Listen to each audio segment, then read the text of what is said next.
सादिक अपनी बीवी सकीना के साथ अपने नए घर में रहने जाने वाला था। बहुत सालों की मेहनत और सेविंग्स जोड़कर दोनों ने अपने सपनों का घर खरीदा था। अपनी पसंद से एक एक चीज खरीद कर उन्होंने घर को सजाया था। जिस दिन दोनों उस घर में रहने जाने वाले थे, उस दिन घर पे काम करने वाले कारपेंटर ने सकीना से कहा, आपा आप जरा ध्यान से रहिएगा। कल रात जब मैं यहाँ काम कर रहा था तो मुझे कुछ गड़बड़ लग रही थी।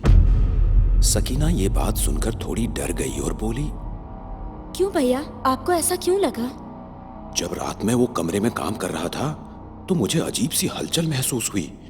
मैंने उठकर चारों तरफ देखा तो वहां कोई नहीं था, लेकिन जब मैंने उस कमरे की तरफ देखा तो लाल अंगारों जैसी आंखें मुझे देख रही हूं ऐसा लगा। पर जब मैं वहां गया तो कोई भी नहीं था। मैं वापस से अपने काम में लगा तो ऐसा लगा जैसे कि मेरे कंधे पर कोई बैठा हुआ है। मैं डर के मारे बाहर आंगन में काम करने लगा। आपा मेरा काम हो गया है, अब मैं जाता हूं, लेकिन आप अपना ध्यान रखिएगा। इतना बोलकर कारपेंटर वहां से निकल गया। सकीना ने यह बात अपने शौहर को बताई तो उसने कहा, तुम भी ना सकीना, किसकी बातों में आ रही हो?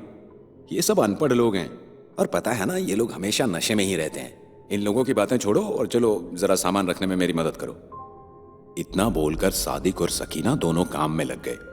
सादिक को इत्र का बहुत ही शौक था। एक बक्सा तो वो पूरा का पूरा इत्र ही भरकर लाया था। सकीना ने वो बक्सा उसके कमरे में रखा और बाकी का सामान किचन में समेटने लगी। थोड़ी देर बाद जब सकीना अपने कमरे में गई तो उस वक्त इत्र की बोतल बक्से से बाहर निकली पड़ी हुई थी और कमरे में चारों तरफ इत्र की खुशबू फैली हुई थी। सकीना को थोड़ा अजीब लग रहा था। उसने जब सादिक को इसके बारे में बताया तो सादिक ने कहा, अरे ऐसे ही गिर गई होंगी बक्सा रखते हुए, चलो बाकी चीजों पर ध्यान दो, हमें आज जैसे भी हो सब सेटल करना है। इतना बोलकर सादिक दीवार पर पेंटिंग लगाने के लिए कील ठोकने लगा, लेकिन बहुत बार कोशिश करने के बाद भी वहां ड्रिल नहीं हो पा रहा था। यार इस वॉल में तो होल हो ही नहीं रहा है। सादिक इतना बोलकर कमरे से बाहर निकला कि वहां दीवार पर एक होल हो गया और उसमें से खून निकल के पूरी दीवार पर फैल गया। सकीना किचन का सामान समेटकर अपने कमरे में गई तो उसने दीवार पर खून देखा और कमरे में सफेद रंग का कोई साया जैसा दिखा। सकीना जैसे ही उसके पीछे जाने लगी तो वो साया गायब हो गया। सकीना दीवार पर खून देखकर स्तब्ध हो गई और उसने सादिक को आवाज लगाई। सादिक जब कमरे में आया तो वहां कुछ नहीं था। सादिक थोड़ा सा चिढ़ गया। परेशान सकीना पानी पीने किचन में गई तो पूरा किचन गंदा और सामान बिखरा पड़ा था।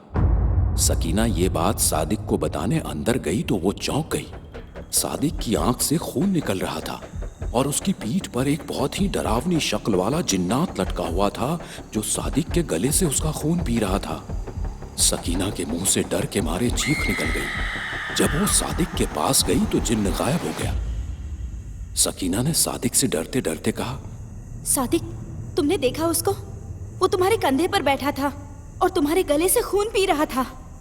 सादिक ने सकीना की एक नहीं सुनी। उसने कहा, देखो सकीना, ये शिफ्टिंग के चक्कर में और हैवी बॉक्स उठाने के चक्कर में मेरी पीठ में भयानक दर्द हो रहा है और थोड़ी कमजोरी भी लग रही है। प्लीज तुम उन लोगों की बातों में आकर ये सब बकवास मत करो और फटाफट काम निपटाओ। सकीना ने गिड़गिड़ाते हुए कहा, सादिक, मैंने उसको अपनी आंखों से देखा। पर सादिक ने सकीना की एक बात नहीं सुनी। थकान और दर्द के कारण सादिक रात को जल्दी सो गया था। सकीना किचन का काम निपटाकर अपने कमरे में आई तो उसने सादिक को सोते हुए देखा। तभी उसके बगल में पड़ा लैंप अपने आप ऑन ऑफ होने लगा। सकीना उसका प्लग निकालने जा ही रही थी कि बेड के पास पड़ी हुई रॉकिंग चेयर अपने आप हिलने लगी। सकीना को किसी के वहां होने का एहसास हो रहा था। जब उसने चेयर पर बैठे हुए उस जिन्नात को देखा तो उसने सादिक को उठाने की बहुत कोशिश की, पर सादिक उठ ही नहीं रहा था। जिन्नात बहुत ही गुस्से में सादिक और सकीना को देख रहा था। सकीना वहां से बाहर भागने लगी। तभी वो जिन्नात उसके पास आया और बोला, तुम लोग मेरे घर में क्यों आए हो? मैं शांति से यहाँ रह रहा था, अब आ गए हो तो यहाँ से जिंदा नहीं जा पाओगे। इतना बोलकर वो धुएं में तब्दील हो गया। सकीना को इस घर से निकलना था, पर सादिक उठने का नाम ही नहीं ले रहा था। बहुत जगाने के बाद अचानक से सादिक उठा और सकीना की तरफ देखने लगा। गुस्से से उसकी आंखें लाल अंगारों जैसी लग रही थी। वो अचानक से भागने लगा और जाकर छत पर चढ़ गया। सकीना भी उसके पीछे भागी।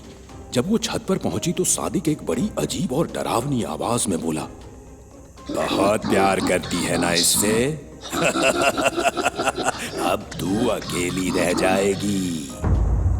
इतना बोलकर सादिक वहां से कूद गया और सकीना के मुंह से एक दर्दनाक चीख निकल गई। और जब सकीना पागलों की तरह नीचे गई तो सादिक वहां बैठे बैठे हंस रहा था।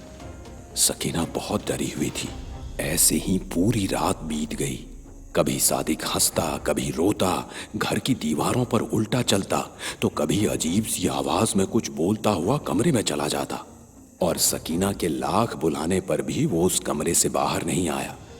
सकीना उसको बचाना चाहती थी। पास पड़ोस का कोई भी इंसान इस घर के आसपास नहीं आता था। सकीना को घर के अंदर जाने में डर लग रहा था। वो घर के बरामदे में खड़ी हुई अपने हालात पर रो रही थी कि तभी पड़ोस में से एक बुजुर्ग आंटी ने सकीना को आवाज दी। सकीना जब उनके पास गई तो आंटी ने कहा, मैं सामने वाले घर में रहती हूँ। कल रात को मैंने देखा कि तुम्हारे साथ क्या हुआ। मैं एक पीर बाबा को जानती हूँ जो शायद तुम्हारी कोई मदद कर दे। कहाँ मिलेंगे वो बाबा? सकीना ने आशा भरी नजरों से उनकी तरफ देखते हुए कहा, वो पीर बाबा की दरगाह पर रहते हैं। वहां पर ही अल्लाह ताला की इबादत करते हैं। पड़ोस वाली आंटी ने कहा। सकीना तुरंत पीर बाबा की दरगाह के लिए निकल पड़ी। वहां पहुंचने पर किसी आदमी ने सकीना को अंदर जाने से रोका और कहा, अभी पीर बाबा की इबादत का वक्त है, बाद में आना। सकीना के बहुत गिड़गिड़ाने पर उसे हालत की गंभीरता का एहसास हुआ और उसने सकीना को अंदर जाने दिया। मुझे पता है तुम यहाँ क्यों आई हो, पीर बाबा ने सकीना को देखते ही कहा। मैं तुम्हारी मदद करूंगा। इतना बोलकर पीर बाबा ने अपना कुछ सामान लिया और सकीना के साथ हो लिए। जब दोनों घर पहुंचे तो बरामदे में ही पीर बाबा को एक डरावनी आवाज सुनाई दी। क्या रे बुड्ढे, तू क्या कर लेगा? तुझे पता नहीं मैं कितना शक्तिशाली जिन्नात हूं। पीर बाबा एकदम शांति से बोले, देख, उस बच्चे को छोड़ दे, मैं तुझे कुछ नहीं करूंगा। अगर तूने उसे छोड़ दिया तो ये लोग शांति से इस घर को छोड़कर हमेशा के लिए चले जाएंगे। जिन्नात ने जोर से हंसते हुए कहा, तुम इंसान मेरा कुछ नहीं बिगाड़ सकते। इन लोगों ने मेरे घर में आकर बहुत बड़ी गलती की है। अब इसकी सजा इन्हें भुगतनी पड़ेगी। पीर बाबा सादिक के कमरे में गए। तू यहाँ क्यों आया है? मैं इसका शरीर नहीं छोड़ूंगा। तू मामूली इंसान मेरा कुछ नहीं बिगाड़ पाएगा। इतना बोलकर सादिक जोर जोर से हंसने लगा। उसकी हंसी इतनी तेज थी कि सकीना को अपने कान बंद करने पड़े। छोड़ दे इसके शरीर को। इतना बोलकर पीर बाबा ने साथ में लाए हुए सामान में से कुछ तिलस्मी मोती निकाले और सादिक पर फेंके। जैसे ही मोती सादिक पर गिरे, सादिक के शरीर से इंसानी आकार का धुआं निकला जो बहुत ही भयानक लग रहा था।